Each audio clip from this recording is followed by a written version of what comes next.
எல்லாருக்கும் வணக்கம். நீங்கள் பார்த்துட்டு இருக்கிறது G star mobile care and training videos. நான் உங்கள் விஜய் கோபிநாத் பேசுகிறேன். நீங்கள் இப்போ தான் நம்ம சேனலுக்கு புதுசாக வரீங்க அப்படின்னா ஜி ஸ்டார் மொபைல் கேர் அப்படிங்கிற சேனலை சப்ஸ்கிரைப் பண்ணுங்கள், கூட பெல் ஐகானை கிளிக் பண்ணுங்கள். அப்போ தான் நான் போகிற வீடியோ உடனுக்குடன் உங்களுக்கு வந்து சேரும். சரி, ஓகே, நம்மளோட வீடியோஸ்லாம் ஃபாலோ பண்ணிட்டு வந்துட்டு இருக்கீங்க. உங்களுக்கும் ஜாயின் பண்ண விருப்பம் இருக்குது அப்படின்னு சொல்லி பார்த்தீங்க அப்படின்னா கண்டிப்பாக ஜாயின் பண்ணலாம். நெக்ஸ்ட் பேட்ச் வந்து பார்த்தீங்க அப்படின்னா 2 ஆகஸ்ட் அப்படிங்கிற அந்த ஒரு டேட்டில் வந்து ஸ்டார்ட் ஆகுது. அதுக்கான அப்ளை ஃபார்ம், அட்வான்ஸ் சீட்டுன்னு சொல்லுவாங்க பார்த்தீங்களா, அதோட ஃபார்ம் வந்து பார்த்தீங்க அப்படின்னா டிஸ்கிரிப்ஷனில் கொடுத்துருக்கேன். நீங்கள் அதை கிளிக் பண்ணி அப்ளை பண்ணலாம். சரி, ஓகேங்களா? இதை பற்றின ஏதாவது டீட்டெயில்ஸ் உங்களுக்கு வந்து தெரிஞ்சுக்கணும் அப்படின்னு சொல்லி நீங்கள் நினச்சிங்க அப்படின்னா கண்டிப்பாக நீங்கள் வந்து அந்த ஸ்க்ரீனில் தெரிய காண்டாக்ட் நம்பருக்கு காண்டாக்ட் பண்ணிக்கலாம். உங்களோட டீட்டெயில்ஸ் நீங்கள் வந்து கேட்டு தெரிஞ்சுக்கலாம். அது மட்டும் இல்லாமல் நம்மளோட அப்டேட்ஸ்லாம் வந்து பார்த்திங்க அப்படின்னா டெலிகிராம் சேனல் அப்படிங்கிற அந்த ஒரு விஷயத்தில் வந்து போஸ்ட் பண்ணிட்டு இருக்கோம். ஸோ அதுக்கான லிங்க்கும் டிஸ்கிரிப்ஷனில் இருக்குது. மறக்காமல் எல்லாத்தையும் பார்த்துக்கோங்க. இன்றைக்கி வீடியோவில் நம்ம என்ன பார்க்க போகிறோம் அப்படின்னு சொல்லி பார்த்தோம் அப்படின்னா, சாம்சங் கீபேட் மொபைல்ஸில் அந்த கிறிஸ்டல் மாற்றும் போது நிறைய விஷயங்கள் வந்து டெட் பண்ணிடுறேன் அப்படின்னு சொல்லி நிறைய பேர் கமெண்ட்டும் போட்டிருந்தீங்க. ஸோ பர்சனலாகவும் அந்த வாட்ஸ்அப் மெசேஜ்லாம் வந்துச்சு, பார்த்து தான் இருந்தேன். ஸோ அதுக்கான ஒரு வீடியோ, இந்த வீடியோ வந்து உங்களுக்கு ஹெல்ப்ஃபுல்லாக இருக்கும் அப்படின்னு சொல்லி நினைக்கிறேன். வாங்க இன்னைக்கு வீடியோக்குள்ளே போகலாம்.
டெமோ சிம் நீங்க அந்த ஈஸி பண்ணுறது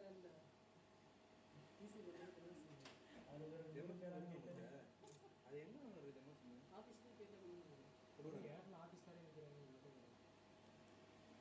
டெமோ கார்டு உங்கள்கிட்ட ரொம்ப ஆஃபீஸுக்கு போகாது ஆஃபீஸ்லேருந்து ரொம்ப யூஸ் பண்ணுவாங்கல்ல ஆஃபீஸில் தான் கிடைக்கும் ஏஜென்ட்டு அதனால நீங்கள் யூஸ் ஆகும் நீங்கள் ரீசார்ஜ் பண்ணாலும் கொடுத்துருவாங்க அவங்க யூஸ் பண்ணுறாங்க இப்போ நான் ரீசார்ஜ் பண்ணுறேன் நான் கேட்டதுக்கு நான் கேட்டது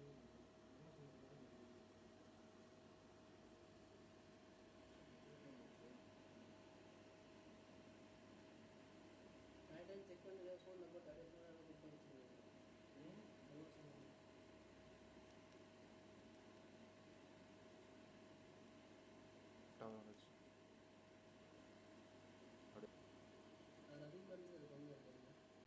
இன்றைக்கி வீடியோ செஷன் கண்டிப்பாக உங்கள் எல்லாருக்கும் பிடிச்சிருக்கும்னு நினைக்கிறேன். அப்படி பிடிச்சிருந்தா மறக்காமல் ஒரு லைக் பண்ணுங்கள், கமெண்ட் பண்ணுங்கள், ஷேர் பண்ணுங்கள். முக்கியமாக உங்கள் ஃப்ரெண்ட்ஸுக்கு இந்த மாதிரி ஃபீல்டில் இருக்க ஃப்ரெண்ட்ஸுக்கு வந்து ஷேர் பண்ணுங்கள். ரொம்பவே ஹெல்ப்ஃபுல்லாக இருக்கும். ஸோ கண்டிப்பாக இது போல் இன்னொரு வீடியோவில் நான் உங்களை சந்திக்கிறேன். தேங்க்யூ.